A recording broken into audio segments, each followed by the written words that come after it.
Streaming live from the Paul and Catherine Ranke Memorial Studio. This is TV Free Baltimore.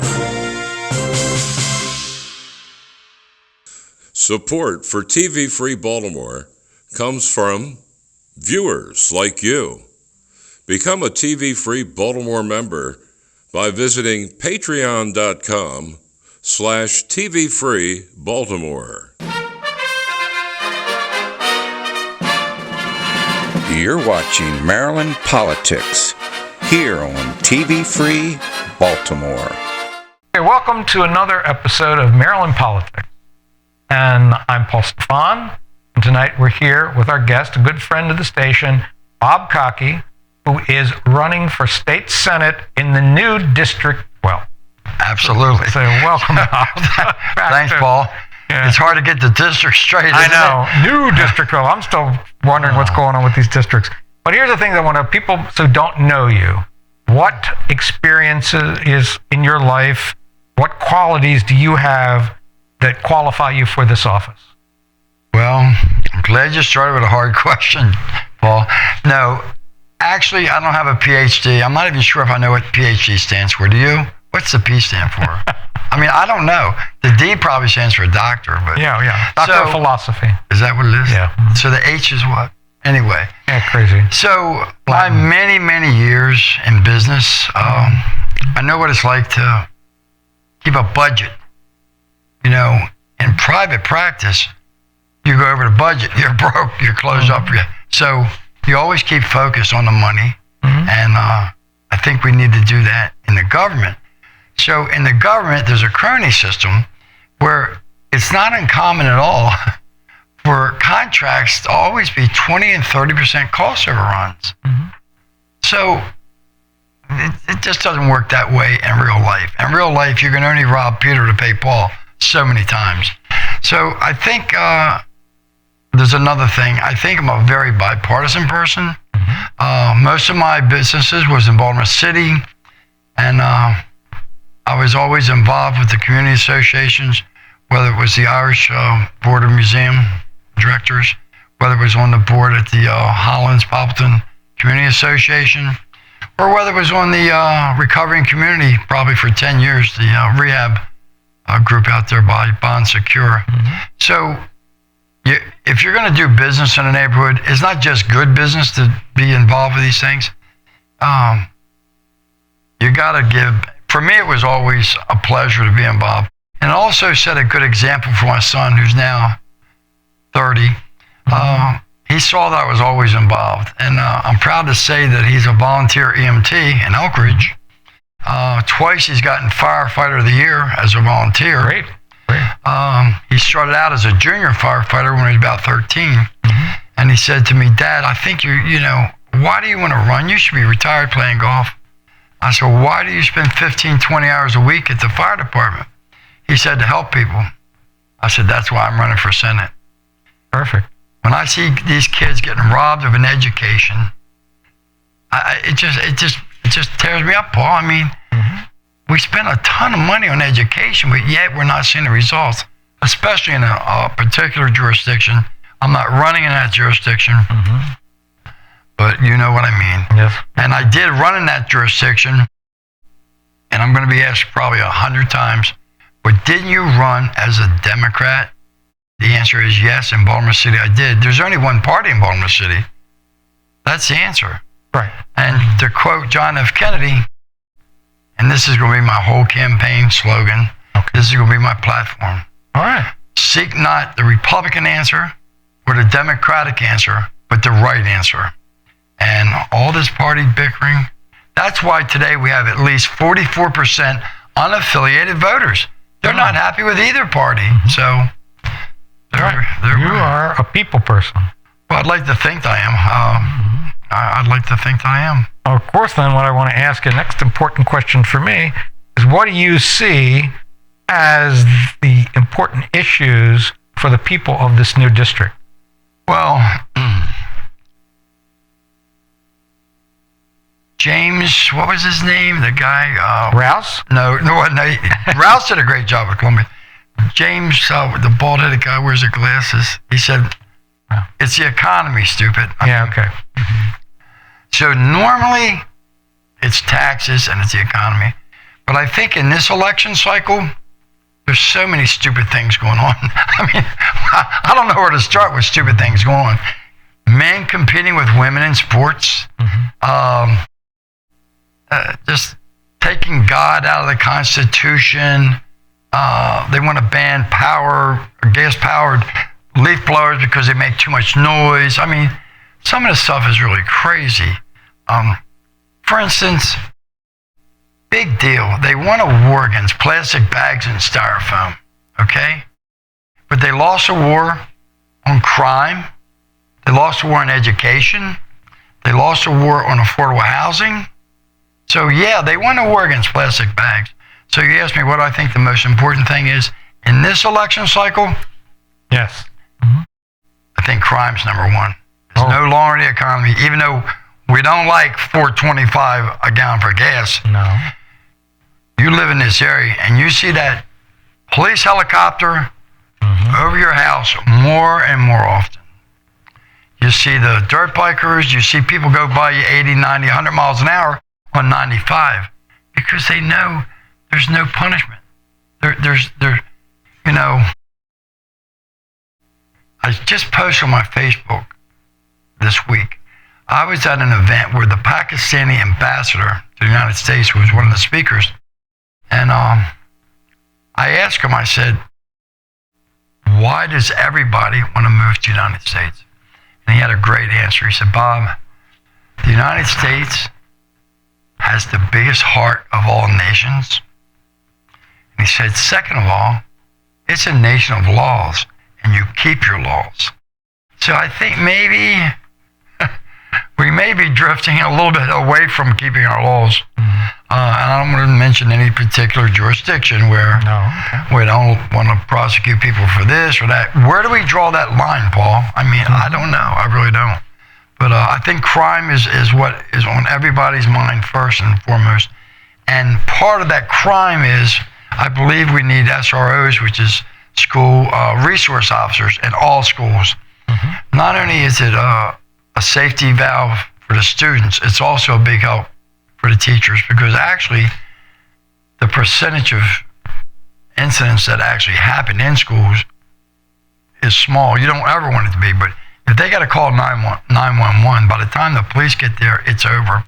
So these resource officers inside the school, I've talked to several teachers and one principal in Anne Arundel County. They say that they're almost an extra guidance counselor. They're almost an extra friend to the students. And just the fact that they're there creates an atmosphere of safety and security for the children and for the faculty. You got to remember the faculty are just as much in danger as the students are. Right. So other than that, I would like to see local jurisdictions have their police departments park at schools in the morning when school opens, if they can, if they're not on a call, park at the schools at the end of the day so that the police department becomes an everyday site and they become officer friendly. And I think that maybe the police officers would enjoy it too. Let's face it, these police officers, they have families, they have kids in school. So school resource officers is part of the crime fighting. I see, but would you go as far as it's happened, I don't know which states it was, but they say they wanted to arm the teachers, allow the teachers to carry handguns? Well, no, I wouldn't be for that. I mean, I'm a Second Amendment person. Okay. I'll tell you what, if it gets that necessary, then we might as well put snipers on the roof. And I mean, I think that's carrying a little bit too far. Yeah. And I'm sure there's a lot of teachers that wouldn't approve of it either. Right, but the school resource officer is one thing that would be in your platform. Absolutely. In every school, in the district. And in the whole state, and not just middle schools and high schools, but even in the elementary schools, so that it becomes just part of the fabric. They're supposed to be there as far as the students are concerned. So that's what I think. And what would be other planks in your platform? For the crime part, well, let me stick with the crime. Stay with the crime. Yeah. Go ahead. Well, there's a lot of movements going on with, defund the police and all. To me, that's just one of the crazy things. Again, if you go to my website, bobcockey.com, you can actually see all my things listed as far as education, crime and all. And I say, if I was in the General Assembly, any jurisdiction that wants to defund their police department, don't look to the state for funds. You decided not to fund them, not us. Don't look for us. So I think that's something that people are starting to come back to their senses and are like, we need police. Yeah, for sure. So. And these other things that you have, what would you do different with education? And you mentioned education. Well, education to me, and if you look back to 18, everything starts with 2 E's. And that first E is education. And the second thing is economics or the economy. The first E drives the second E. Until we can get a level playing field, and the money that we send to a particular jurisdiction, which is about $17,000 a year, Paul, we could send everybody to private school, and they would at least, they would get a real education. I'm in favor of charter schools. Let the parents, let it become like, I want to do a good job. I want more students here. I want to earn the parents' dollar. And speaking of parents, I think we need more parental rights in these schools. Some of the books are in schools, and some of the things are being taught to pre-K. These are just, and it's as crazy as men competing in women's sports, as far as I'm concerned. And then any other issues you want to hit on right now? Well, yes, there is, and there's two more important things. Okay, then please. Then the election integrity. You say, well, this election might have been stolen. It was stolen. Other people say it wasn't stolen. I just spoke with a lady who's been in the Howard County Board of Elections for over 20 years. And I believe the number she said was they have 170 employees in the county for the election. So that was when they had 1 day of voting and paper ballots, okay? And that paper ballot, there would be a Democratic poll watcher or judge, poll watcher, and that ballot was never out of anybody's sight. It was sealed, and it was... So now we have 9 voting days now, 9 voting days. And Howard County alone is going to have 11 drop boxes. On 18, we had people in private vehicles picking up these ballots. Some of them have had them overnight. So you've lost that chain of custody. Right. Okay. Sure. So now you've got 9 voting days. You've got mail-in ballots are going to account for almost 50% of the votes in this election cycle. 50%. So they've got to count all those mail-in ballots. They've got 8 days of election. And what really kind of screwed things up, in Maryland, you can register to vote the day of the election. So how could they keep track who's registering an hour ago to vote? Right. How did they keep track of it? They couldn't do it the old way with a book. They had to open it up to the internet. What happens when you open things up to the internet? There's a lot of chance for people hacking your internet. There's a lot of things that can happen when you have to. Why do we need registration the day of an election? People have got all year. They know when election is. There's got to be a reason why it's this way. Why do we need 9 days to vote? So the same staff that was able to handle the election for 1 ballot now is handling 9 days of voting, mail-in ballots, and day of election registration. Now, are you opposed to the mail-in ballot? Well, I'm not opposed to mail-in ballots. I think maybe a better term would be an absentee ballot for somebody that's in the armed forces that can't make it back to vote. Someone who has a handicap situation. Well, they would be able to prove that they were handicapped and request an absentee ballot. But as far as mail-in ballots, if we give people 2 or 3 days to vote, where do we go? 240 some years with people getting to the voting polls, and in less than 300 years, we built the greatest country that the world's ever known.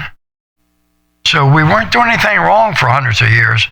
We're changing a whole bunch of rules, and I think the rules are made, I'll say this. The rules that we're making are easily broken now, and there's no transparency. And when you look at the amount of money that are going into political campaigns from PACs and unions, it's simple. I mean, I don't need that PhD. Mm-hmm. People are buying votes. Now, a thing too is I don't know this opponent. You said she just, for the primary, just filed. The day before the end. So I was going to say how you know, like, I don't even know if you know her positions yet to say whether how your positions on certain issues are different from hers. Well, I got to tell you, I've been in several meetings with her. Yeah.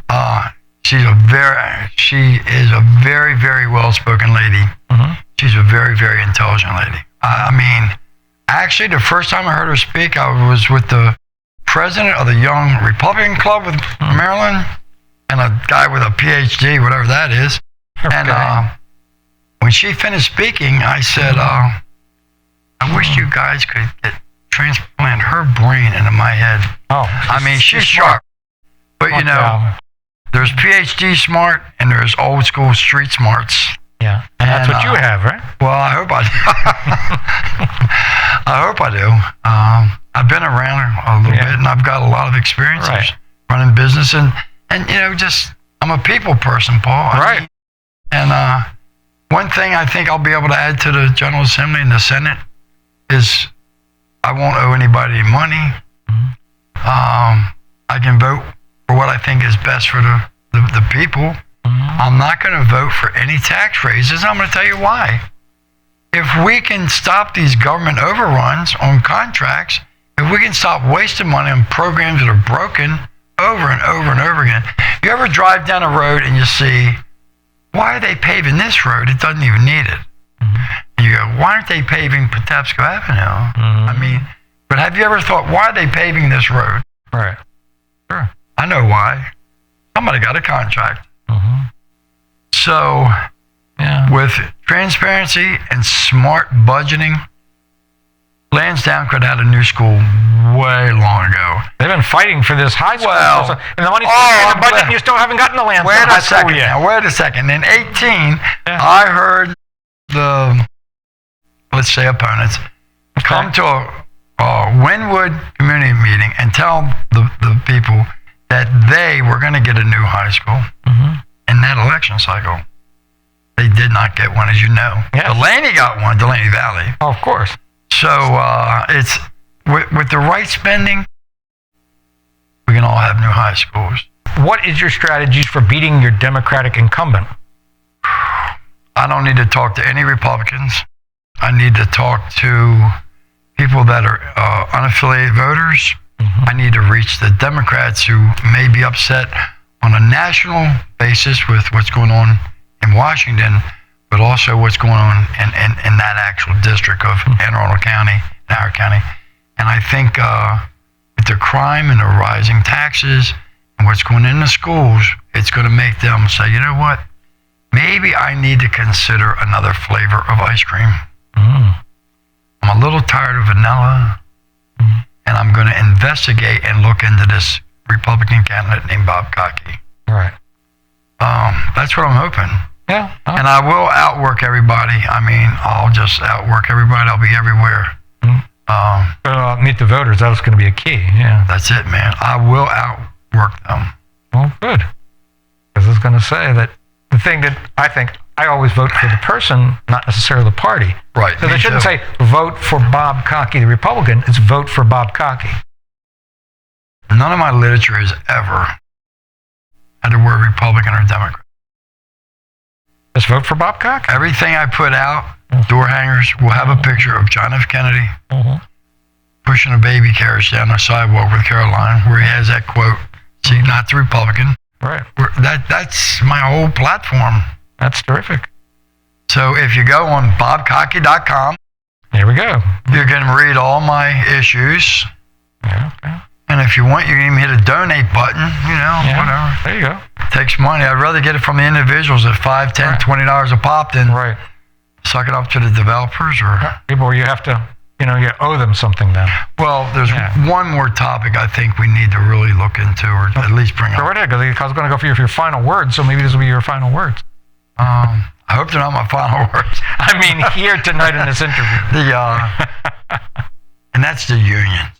Unions. Oh, yeah. My father was a union man. He was probably a union man back in the good union days. Yes, he when was. they protected the workers. Yes, they did. I've talked to a couple of teachers lately, and like I said, one Anne Arundel County principal.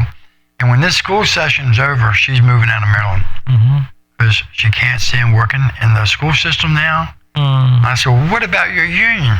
She said, my union's good for one thing. I said, what's that? She said, collecting my dues. I've heard that from several teachers. So teachers' unions you're talking about. Oh, they're strong. They're strong. Very strong. In 2018, I filled out a 5-page questionnaire from the union on Patapsco Avenue. And it said, call for an interview, and I did. And a young man said, how is Tuesday at 10:30? I said, that's perfect. I'm right around the corner on Westport Street. And then 15 minutes later, a lady called and said, Mr. Cockey, we're going to have to cancel your interview. I said, oh, I thought good question. Are we rescheduling? This was about 6 months out from the election. She said, no, we've already chosen a candidate. I said, what? I said, the election's in 6. She said, Mr. Cockey, I'm sorry, we've already chosen our candidate.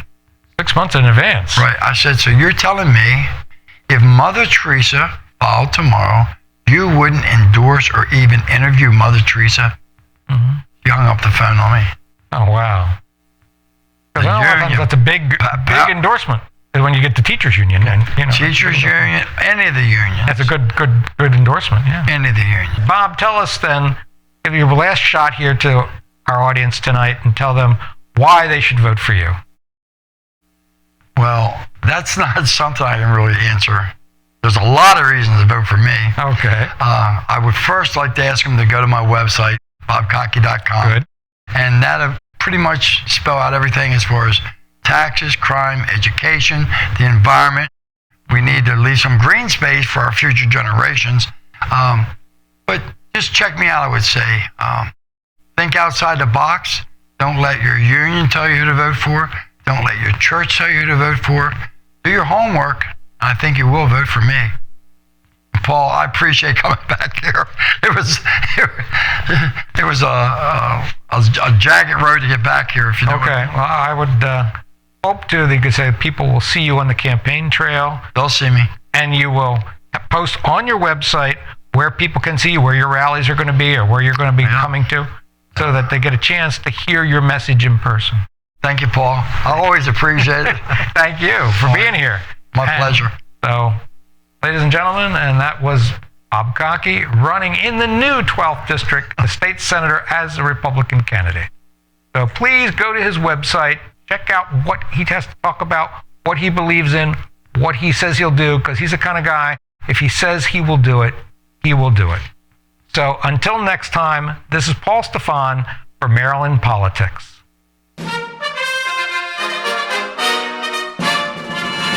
You're watching Maryland Politics here on TV Free Baltimore.